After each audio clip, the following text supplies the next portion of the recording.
at least 6 people on the terrorist watch list that have been caught. They won't tell us how many more. No doubt there's many more that have come across our border. And this isn't from Central and South America. This is from Middle Eastern countries, other nations where they have people on the terrorist watch list that know there is a porous southern border. And if you want to come and do harm to America, it's free reign. It's open season. And this is dangerous for America. And it's even more dangerous for these kids that President Biden's policies have encouraged to come across, make the trek, and get sexually assaulted along the way.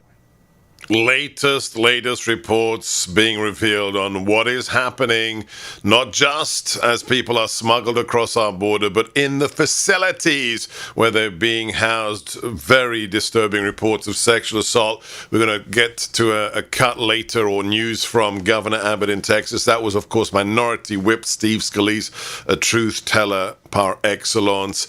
Let's ask how much this hurts the new Biden administration, with the man who knows the swamp backwards. He's the Washington political editor for Breitbart.com. Matt Boyle, when is a crisis not a crisis, and how long can Biden stick his head in the sand?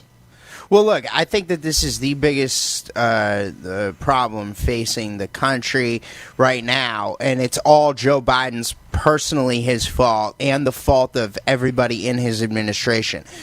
President Trump had gotten the border, for the most part, under control. Like, there was still, it's the U.S. border with Mexico, so there's still going to be people coming across and so on and so forth. But the numbers were way down during the end of the Trump administration because of the fact that President Trump negotiated a number of different deals with Mexico and the Northern Triangle countries, as well as ended catch and release. So the Remain in Mexico policy, the deals with the various Northern Triangle countries that allowed people to seek asylum before they left their home country at an embassy or consulate down there, instead of making the journey and then getting caught and released into the country, which is what was happening under Obama.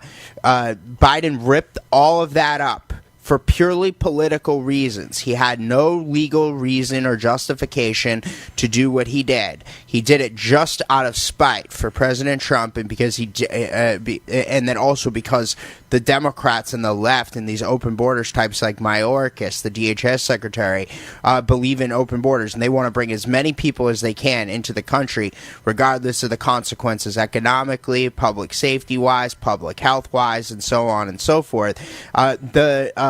So the big picture here is, again, Joe Biden ripped up President Trump's successes on the border for no justifiable reason at all other than purely political. And now we are starting to see the consequences of Joe Biden's actions. Everything Joe Biden's doing right now, from his executive gun control actions today, to his efforts to try to put forward this so-called big, bold infrastructure plan, which isn't really an infrastructure plan, it's more of a tax and spend plan.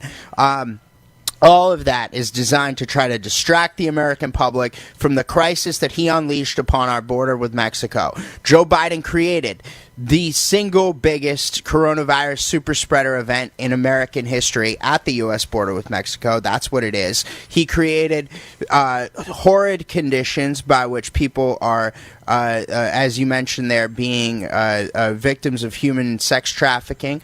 The pictures and images we see of these children, that is Joe Biden's fault.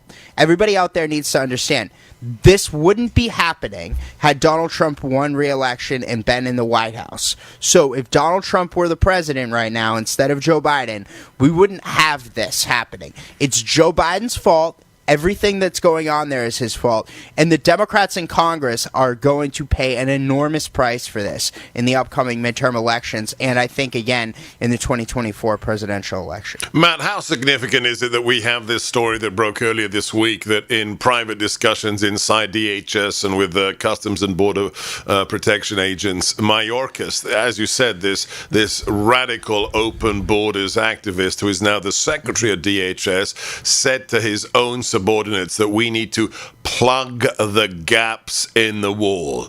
Isn't that evidence that they're out of control?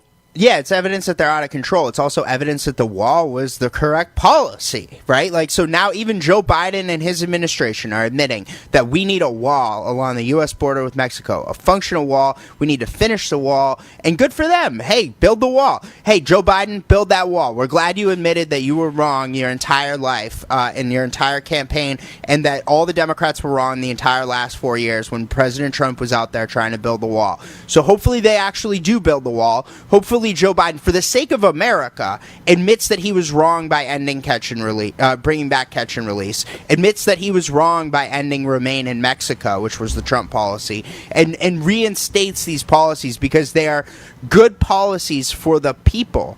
They are good policies for the migrants. They are good policies for the United States. They are good policies for Mexico and our Northern Triangle friends, right? Like we're not like hostile or adversarial with Mexico and the Northern Triangle countries. Those are our friends. We love those guys.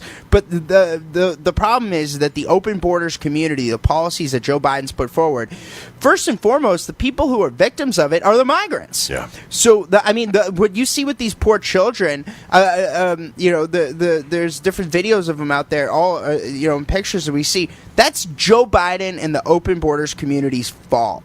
It's them who did this to those kids. It's their policies who did it. So again, we are now seeing the real world. I hate saying I told you so, but we told the American people so. If you voted for a Democrat, this is what was going to happen. Well, now we're at this stage. The Democrats are in complete control in Washington. Joe Biden's in the White House. Kamala Harris, the vice president. The Democrats have the House and the Senate.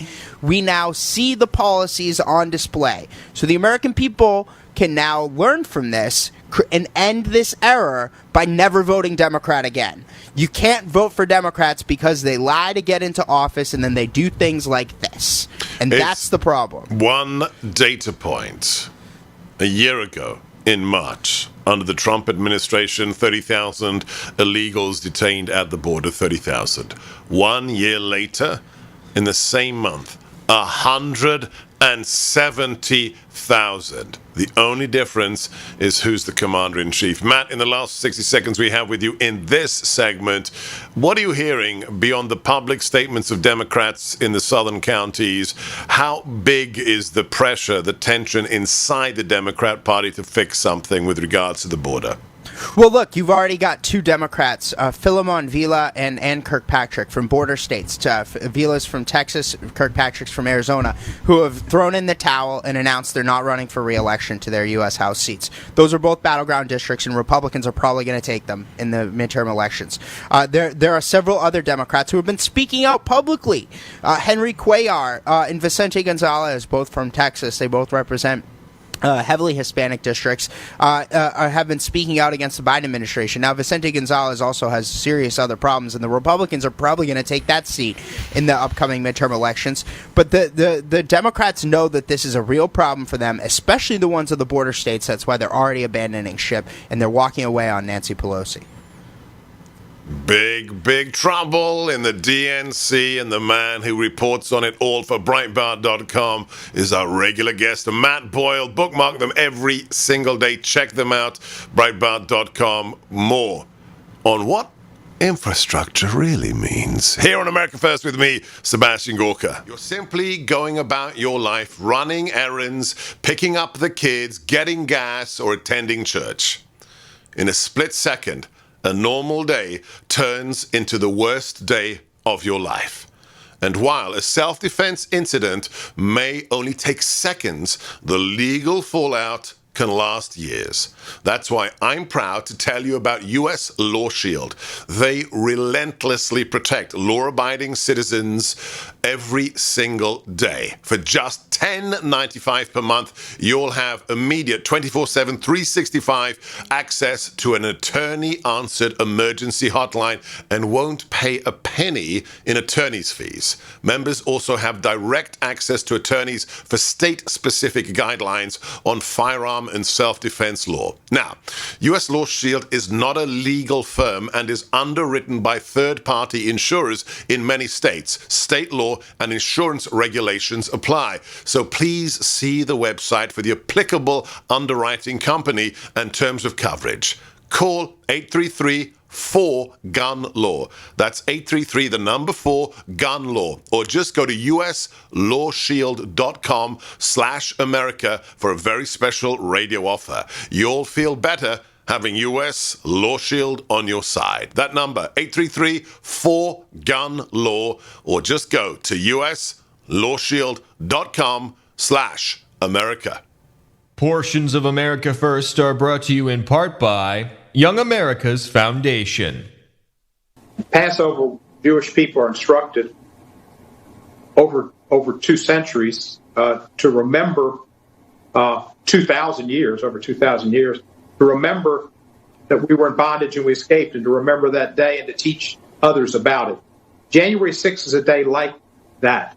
It's a day that should be remembered in America because our democracy was at stake. This was an attack on our democracy as much as Pearl Harbor was an attack on our country. Really, Steve Cohen? Stick to eating fried chicken. A man who can connect Passover with Pearl Harbor and the January 6 events. Not a serious individual. We are back with Matt Boyle, Washington political editor for Breitbart.com, a man who knows more about D.C. than anybody else. Check out his writings. Check out Breitbart.com every single day. And if you are enjoying the show, if you like everything we provide for you here on Salem, please support our sponsors, especially Mike Lindell, the creator of My Pillow, the pillow he sold 51 million of. The left is trying to cancel him. 24 companies boycotting his products. Go straight to his website. Get more than 60% off or up to 60% off if you use my name. Over 100 products. MyPillow.com, promo code GORKA, or call 800-829-8468. Send the cancel culture left fascists a message. 800-829-8468. MyPillow.com, promo code GORKA. It may not be a serious issue, but I think it speaks to who the Democrats are, Matt. So I want to touch upon it. Kirsten Gillibrand, Democrat, New York, incredibly a senator in the U.S. Senate, tweeted out that paid leave is infrastructure, childcare is infrastructure, caregiving is infrastructure. She has been roasted. I had one tweet in response. I retweeted her saying, in that case, Senator, my AR-15 is infrastructure. Just how detached are these people, Matt? They're completely, they've lost the plot. So here's the thing. I think something like less than 20% or maybe even be less than 10% of this proposal is actually infrastructure. Yes. The rest of it's Green New Deal, it's tax and spend, it's crazy leftist priorities. But here's the consequences of, again, electing Democrats. There's a study by, these are not conservatives, okay? Rice University economists, on behalf of the National Association of Manufacturers, did a study that came out earlier today that says that this plan, as offered by President Biden, would cost 1 million jobs in the first 2 years alone. It would eliminate 1 million American jobs to pay for the tax hikes that this plan would put forward. Then, in addition to that, we also have a study from the University of Pennsylvania Wharton School of Business budget model that determined that this plan would decrease GDP in the United States by nearly a full percent. It would also lower wages and decrease private investment over the next 3 decades. The other analyses out there, these are not conservatives. These are legit mainstream, down-the-middle experts who are analyzing President Biden's plan and the Democrats' plan on this so-called infrastructure bill. It is not an infrastructure bill. It is a job-killing killing spree bill. I mean, that's literally the best thing I can describe it as. It's the Green New Deal on steroids. They'll try to say that it's not the Green New Deal because they know that term polls bad because the American people don't like that. But that's what it is that it's a reimagining America bill, and it's not. It's already running into serious problems, by the way, up on Capitol Hill. Joe Manchin says he won't support raising the corporate tax rate up To any higher than 28%, right. He says the highest he'll go is 25, and he says he's got 6 other Democrats in the Senate with them. And then you've already got Democrats in the House raising concerns about this. Jared Golden from Maine appears to already be a no, according to some reports out there. The Pelosi can, at this stage, after the death of Congressman Alcee Hastings from Florida, afford to lose only 3 votes until such time as that seat is filled in a special election later this year. So she can only afford to lose 3. She's already lost 1. So we'll see as this process goes on whether or not they are able to get the votes to pass something as extreme as what President Biden has been pushing for. But the plan as pitched by President Biden would kill 1 million jobs and destroy our gross domestic product. And not only that, really, you don't have to be an economist to understand. An increase of the corporate tax rate from 21% to 28%. Corporations aren't going to pay a dime of that. That will be transferred to you, the consumer, immediately. But that's what the Democrats refuse to tell you. He's Matt Boyle, Washington political editor for Breitbart.com. Check them out, bookmark them every single day. Make sure you get your Breitbart.com infusion. Much more important than anything else you can check out there that pretends to be the news.